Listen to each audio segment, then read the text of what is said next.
So thank you for active participation. And already we enjoyed the breakout room, and also we discussed about the expressive function and the informative function of the language. So today we will be talking about the vocative function.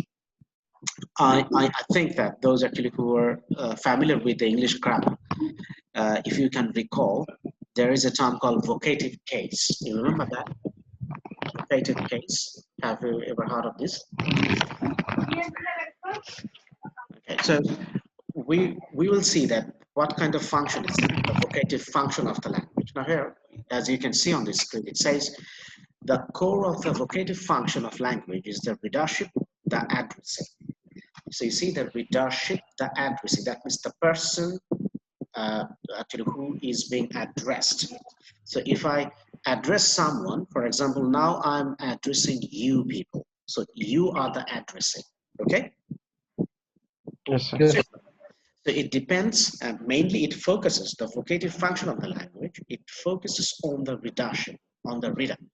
So vocative in the sense of calling upon the readership to act, think, or feel. So you see, in the sense of calling upon the readership to act, think, or feel. So I am asking the reader to feel, to think, to act about something. In fact, to react in the way intended by the text. So it is by the text, I'm asking the reader to react. Understood what I'm saying? I'm writing a text and you are the readers. You are the readers. So I expect that you will react after reading the text. And then you will act, you will think, and also you will feel after reading the text. So it is like I'm addressing my readers. So that is the vocative function of the language. When we address the readers. Understood? Yes, sir. Yes, sir. কেসের মতো। Exactly. So I will give you an example, don't worry. Now, this function of language has been given many other names. So it has many other names. This vocative function of the language, it has many other names, like some people, they also call it, I mean, the linguists, they also call it conative or denoting effort, or instrumental, operative, and pragmatic. So these are different other names that we can also call this vocative function of the language. We can call it instrumental function, operative or pragmatic function, or conative function of the language. Same thing, different names. Now here we see, what are the basic functions of this language? I mean the linguistic function of this particular time. Now here you see, the first factor in all vocative texts is the relationship between the writer and the readership. So you see, that is the basic relationship. And we know that whenever actually we read a text, the very basic relationship is the writer and the reader. So in the vocative function of the text, of the language, so we have to determine the relationship between the writer and the reader. The readership means the reader himself that we are addressing here, which is realized in the various types of socially and personally determined grammatical relations or forms of address. So in different grammatical functions, for example, in Bengali, how do we say this, how do we express this vocative function of the language? Like in French, they have tu, they have vous, okay, but in our language, we say tumi, apni, apni kothay jacchen, apni kemon achen, ki korchen. Or sometimes we address people in this way, oh hey, kothay jaccho, hey, ki korcho. Understood what I'm saying? You see, we are addressing, we are trying to draw their attention, we are addressing people. So just like this. Now, how actually we can express this, especially in English? It can be infinitives, imperatives, subjunctives, indicatives, impersonal, passives, and then first family names, your first name or your family name, okay, even your title, and also hypochoristic names, okay, and tags, for example, please, like this. So all these play their part in determining asymmetrical or symmetrical relationships of power or equality, command, request, or persuasion. Now, there are lots of words, don't get confused, and don't think that you'll be able to understand it. They're pretty easy. If I explain it, you'll find them that they're very easy. Just the names are, it sounds a little bit difficult, but I'm explaining to you what are these, like infinitives, imperatives, subjunctive, indicatives, impersonal and passives. You know, active voice and passive voice, you know it, right? So instead of using active, when you use the verb in passive form, so that's the passives. And first name and family names, you know, for example, if I ask Tanjir, what is your first name, Tanjir? So Tanjir. Exactly. And what is your full name, Tanjir? Tanjir Rahman. Tanjir Rahman. So your last name is Rahman. First name is Tanjir. So you see, when I want to address Tanjir, for example, Tanjir, could you please come here? So you see, Tanjir.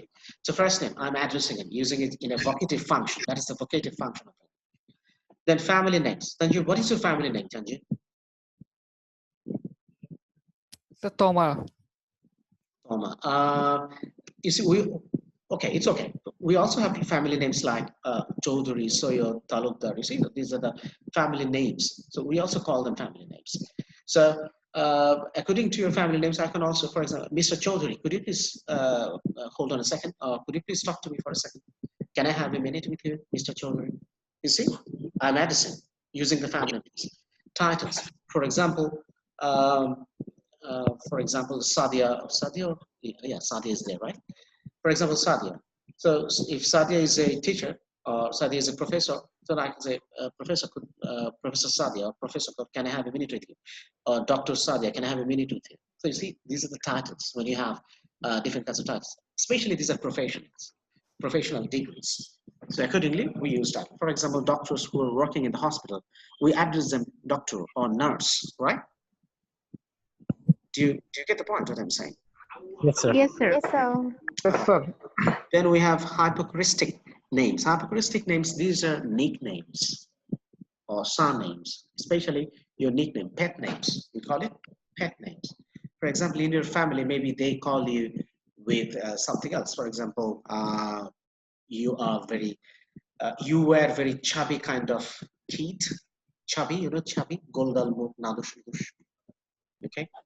So for that reason, maybe you have a different pet name in your family. Can you give me an example of a pet name that usually your family members, they call you with that name? Do you have any pet name? Only your family members, they know that name. Otherwise, people don't use it. Even sometimes your friends, they give you names, right? Yes. Friends, they give you names in the university, pet names. Yes, sir. So do you have that kind of names given by your friends? Yes, sir. Okay, could you please give me an example? For example, Ritu. What do you call Ritu? What are pet names? Sir. What is the pet Sir, name? Bhadranari. Bhadranari. Okay, so that is Ritu's pet name. How about Tanzir? What is his pet Tanjir, name? sir. PJ, sir. PJ. PJ, sir, right, sir. PJ means it stands Oma. for. Sir, sir. PJ, sir. Okay, all right. I don't want to know the elaboration. Okay, leave it. All right. For Tushar, what is his pet name? Ritu. Sir এটা তো এখন বাসায় নাই I mean, Tushar, does he have any pet name in the class among না his friends? So they didn't give you any name, right?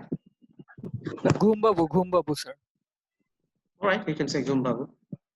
Oh.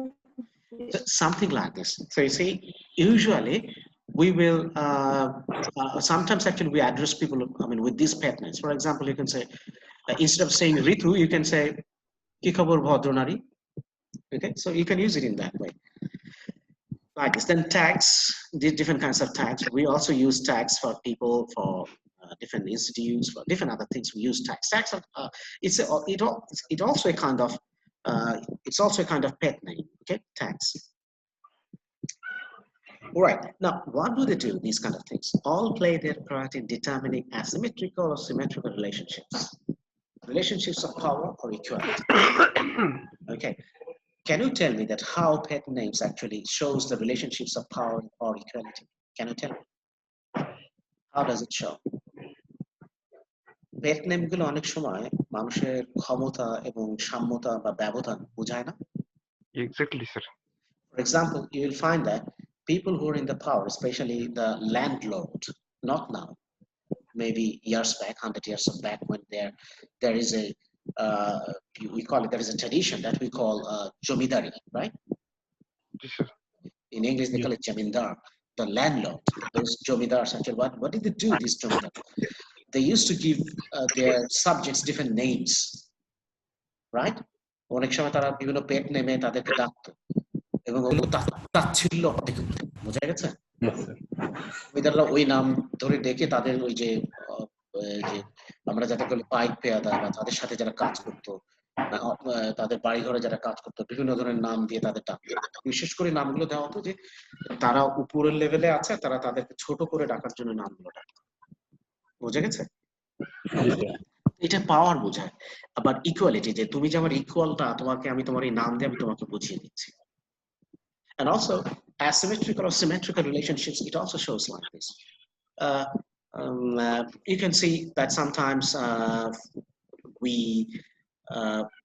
asymmetrical means when there is no balance, or you can find differences in that thing. Symmetrical, when you find there are no that much differences, they're balanced, যার মধ্যে ভারসাম্য আছে, সাম্য আছে, সেই সমস্ত রিলেশনশিপের ক্ষেত্রে আমরা সাধারণত এরকম ব্যবহার করে থাকি, right? Do you understand what I'm saying? Yes, sir. All right, for example, you're pretty young people, and in the recent trend there is a song Babu Khaiso, remember that? Yes, sir. Yes, sir. Yes, sir. You see, this kind of Babu, when actually young people do, they address their opposite partner, because they feel that there's a symmetry between their relationship, so now they can address adorot, right? Right, sir. So they're using Babu.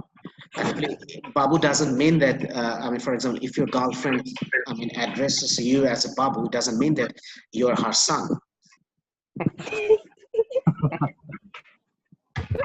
Yes, sir. Okay. Right. So, you see the symmetrical relationship if you really want to understand it. Actually, I couldn't remember any good example. That's why I gave you that. Though maybe it's not appropriate, but for your understanding, I'm saying that how symmetrical a balanced relationship আমরা কিভাবে এখান থেকে একটু অনুমান করা আর কি। আর asymmetrical relationship এর ক্ষেত্রেও কিন্তু এই ধরনের vocative case গুলো বোঝানো যায় যে তোমার সাথে আরেকজনের সম্পর্কটা কেমন, তুমি কিন্তু তার ওই অ্যাড্রেসের মাধ্যমে কিন্তু বুঝিয়ে দিতে পারা যায় না? তার সাথে কথা বলা, কিভাবে কথা বলবো সে ধরন দিয়ে বুঝিয়ে দেয় যে তার সাথে আমার রিলেশনশিপটা কেমন, ভালো না খারাপ, ভালো যাচ্ছে না, ব্যালেন্সড রিলেশনশিপ কিনা, so we can understand it. Now, all these are non-grammatical stuff. Now, the grammatical stuffs are there at the very beginning: infinitives, imperatives, subjunctives, indicatives. Now, I'll move on to the next slide, so then you'll be able to understand. Now, you see the indicative. Indicative means assertion, denial, question. You can see it, right?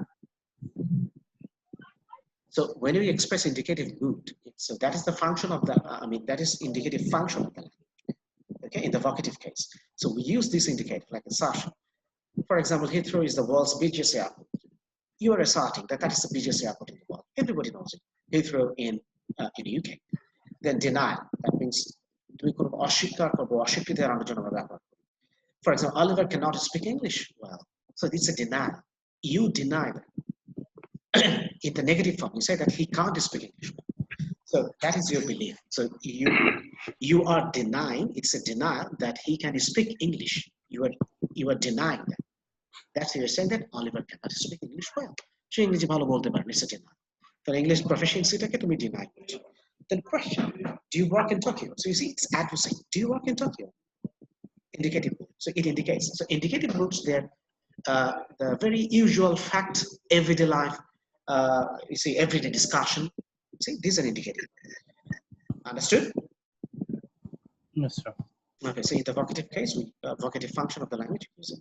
Now the imperative. Imperative is to give order, advice, request, command.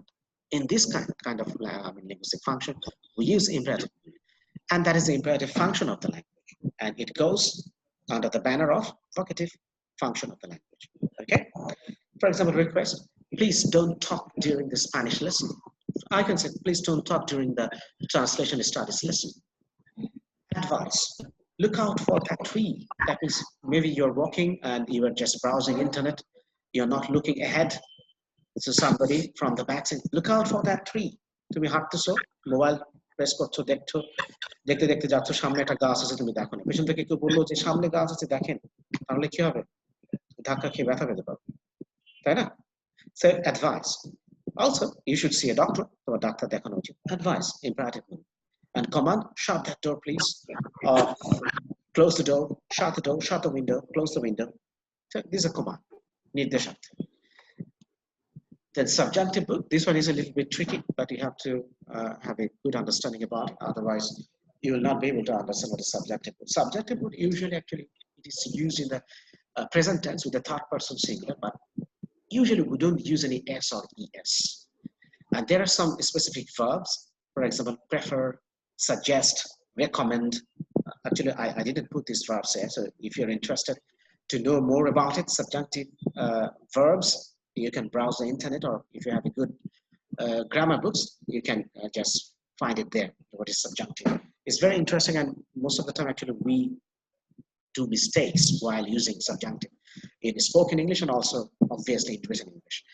Now here we see, I have just put some 3 examples for very basic understanding. It's a subjunctive mood to express unreal situations, possibility and wish. Unreal situation, possibility and wish.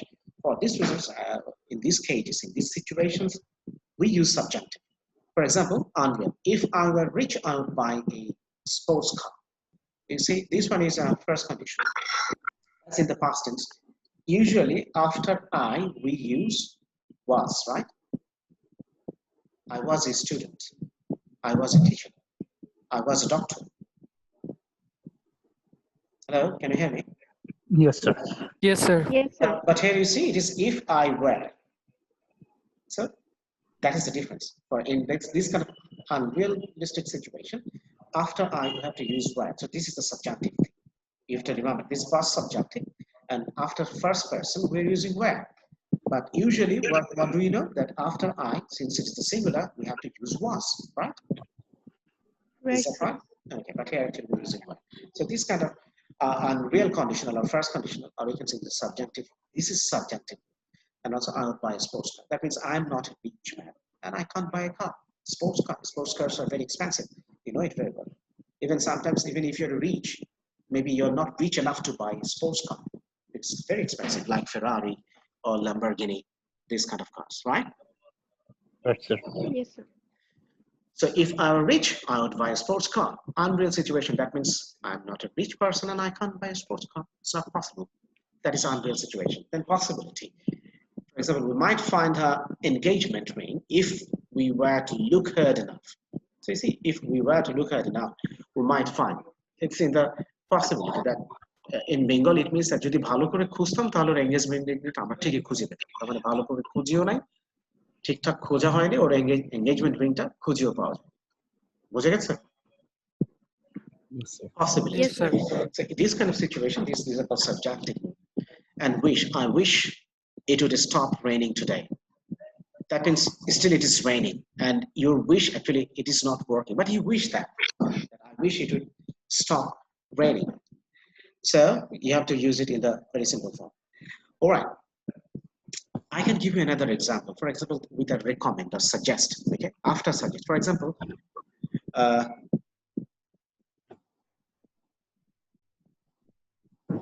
I suggest that he go to the doctor. Do you hear me? Yes, sir. Yes, sir. You see what I said? I suggest that he go to the doctor. I didn't say that he goes to the doctor, because there is suggest. Because of this verb, this is subjunctive. Because of this verb suggest, I can't use s or es in the present form with the third person. That's why I said I suggest that he go to the doctor. But usually, what do we say? I suggest that he goes to the doctor. Got it? What I'm saying? Dear student, do you get the point? Yes, sir. Yes, sir. So we are using without s or es. Subject. So when we have suggest, prefer, recommend, there are a lot more other verbs. There is a group of verbs that you can find the list in the on the website if you really want to find it. It's there, so you can go through it, and then you'll be able to understand what is subjunctive.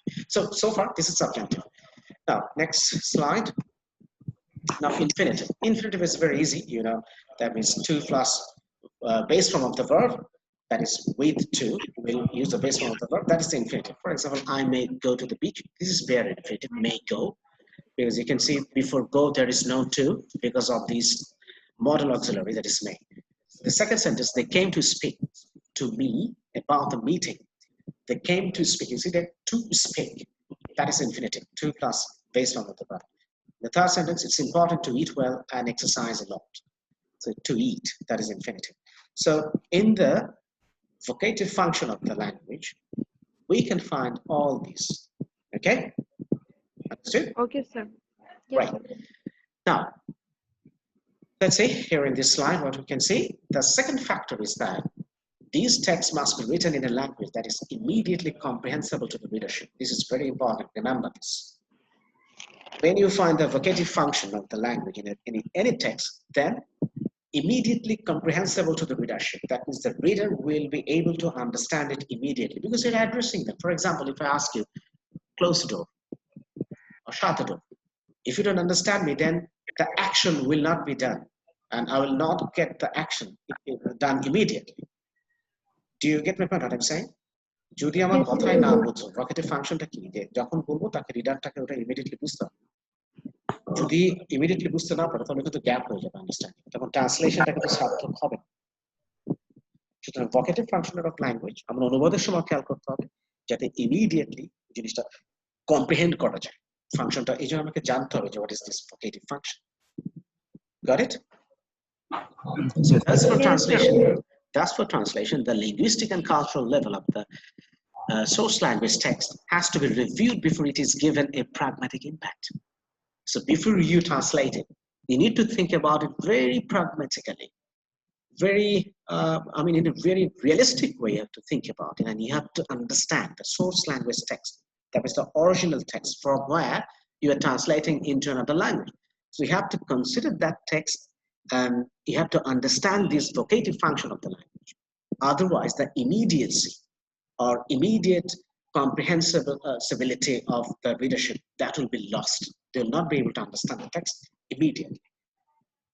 So that's the thing about vocative function. Here you see, few texts are purely expressive, informative, or vocative. So very few texts you can find it. Especially, you will find the expressive function and also the informative function. These two functions of language, of a particular language, they're more available in a text than this vocative function. Okay, so that's why it says that few texts, very few texts you can find this vocative function. But purely, we find it expressive, informative, and vocative. So most include three functions with an emphasis on one of the three. So either you can find that that means purely expressive, purely informative, and purely vocative function of the language is not found. So you will find all these three together in a text. Do you get the point what I'm saying? In a particular text, you can find the combination of all these language functions in a text. It's not that only you will find expressive, only there is informative, only there is vocative function. It's not like that. So that will be you can see the mixture of all these three functions. Most of the time they're available in a particular text. All right. And sometimes you'll find that there is a emphasis on one of these three. For example, if it is informative function, then there will find, for example, if it is a didactic text, then informative, the emphasis on the didactic. For example, if we try to translate Francis Bacon's text, then obviously that is informative because that is very didactic because it's given us direction, instruction, that is very instructive. So that's why we can find the function of that particular kind of function, that is informative function of the language, will be more available in that text. Got the point what I'm saying? Yes, sir. You will find all these three, but one or two of these functions will be more emphasized in a particular text, which is very natural. Don't take it, in a difficult way. In every language, actually, every text will find it, either vocative, or it is either informative or either expressive. All these three functions will be available in the same text. And sometimes vocative is more emphasized, or sometimes informative function of the language is more emphasized, or sometimes the expressive function of the language is more emphasized. So emphasis will be given on one or two, but you may find all these three functions of the language in the same text. That's the thing. All right, so however, strictly the expressive function has no place in a vocative or informative text. It is there only unconsciously as underlined. So you see that no place in a vocative.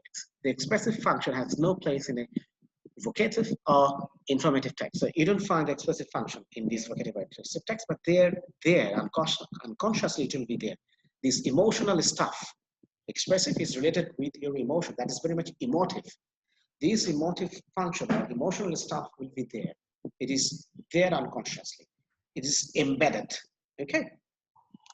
It is not always visible in there, but it is embedded. It's there. So most informative text will either have a vocative thread running through them. It is essential that the translator pick this up, or the vocative function is restricted to a separate section of recommendation, opinion, or value judgment. A text can hardly be purely informative, therefore, objective, for example. So the same thing, it has been said that vocative function is restricted to a separate. Sometimes most of the text, I told you that most of the texts are informative. That means the informative function of the language are mostly available in a particular text. At the same time, vocative and expressive are also available. Okay, but mostly it is informative. Now, when you find the informative, then obviously you'll find the vocative. And vocative functions, sometimes they're restricted to a separate section. For example, the recommendation. You will find that when you write a paper, sometimes we put the recommendation at the end of the paper, at the end of the research paper, or at the end of the letter or application. Understood what I'm saying? That what to do, what not to do. So this kind of recommendation, usually we find that they come at the end of the sentence. So that is the vocative function put in a text separately at a different segment of the same text. Got it what I'm saying? Or for example, I'm writing a letter, or I'm writing something official. So if the office wants to know my opinion, so I can put my opinion in a separate segment.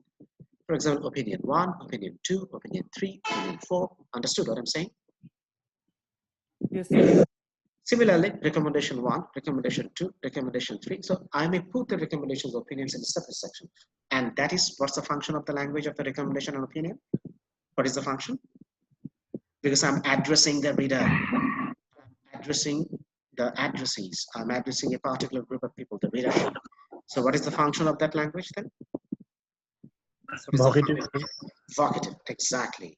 So we'll have basically informative function of the language. At the same time, we'll have vocative function of the language, but usually we put the vocative function in a separate section of the same text. Okay, that's the usual practice. Got it? Yes, sir. Excellent. Now what we have, I think that's enough. Now here in the last segment, just for your understanding, it says that an expressive text will usually carry information. The degree of its vocative component will vary and is a matter of argument among critics and translators, depending partly, at least, on its proportion of universal and cultural components. The epithets expressive, informative, and vocative are used only to show the emphasis or thrust of a text. So usually what we do, we put them in different segments, like this is expressive, informative, or vocative, just to put some emphasis on particular segment of the text, just to give a thrust, an emphasis on particular section. For that reason, actually, usually we try to compartmentalize in that way. We try to put them in different class, okay, according to the language function, just to give emphasis on a particular segment. Nothing else. So it depends on the writer and also on the translator that where actually he's going to put these functions and how actually he's going to use these different kinds of functions like expressive, informative, and vocative functions. Got it? Yes. Is it okay? Yes, sir. Okay, fantastic. Do you have any question? Any question or any opinion? Dear students? Do you have any opinion? Anything? No, sir. If you don't have any questions, then should we finish it here? Sure, sir. Sure, sir. Okay, that's great. Great. All right. In that case, let us conclude here. Thank you very much for your participation, and today really enjoyed it. Okay, that was great. Thank you. Thank you. Thank you, sir. Thank Thank you, sir. All right. Take care of yourself.